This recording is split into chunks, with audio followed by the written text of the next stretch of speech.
Week 7 of the fantasy football season. Quarterbacks I looked at off the wire this week. The first quarterback, Drake May of the New England Patriots. I know it was a lot of garbage time in last week's ball game versus the Houston Texans in Week 6. But May still went out there and he put up some decent fantasy numbers, even though, like I said, it was garbage time. So next week, a good matchup at the Jacksonville Jaguars. Give up a lot of fantasy points to quarterbacks in the season. And in his Week 6 debut as a starter, 243 pass yards, 3 touchdowns, 2 interceptions. He added some rushing, 38 rush yards, and a fumble loss. So Drake May looked pretty comfortable at times in the pocket. And also, there's going to be growing pains at the quarterback position for a youngster like Drake May. So right now, he had presence in the pocket was May.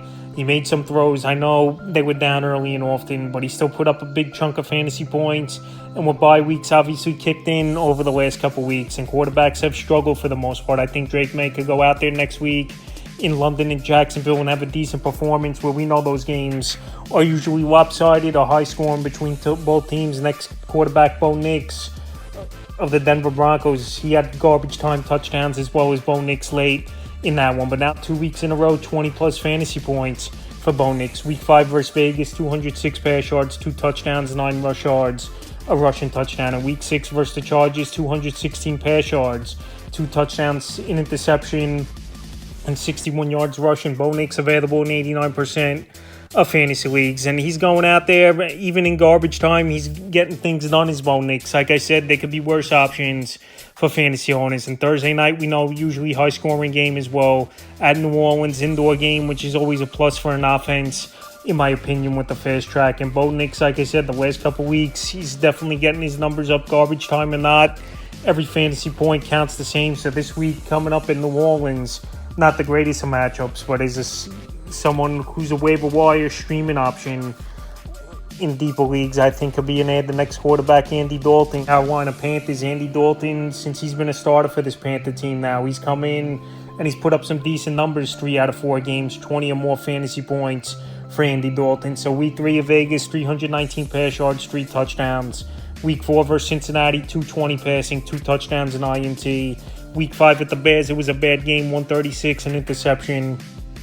And then Week 6 versus Atlanta, decent ball game, 221 pass yards, 2 touchdowns, 2 interceptions, and 21 rush yards. This week, a decent matchup at the Commanders. Give up the 7th most fantasy points to quarterbacks on the season. And we know this Carolina Panther team, every game pretty much, they're going to be trailing in early and often, where Dalton's got to drop back 40 to 50 times a game and throw the football. And we know he's a gunslinger. We know he has some decent weapons. Deontay Johnson, Chuba Hubbard out of the backfield for this Carolina Panther team. And Xavier Legette, once again, found the end zone. So Andy Dalton, like I said, he's going to go out there.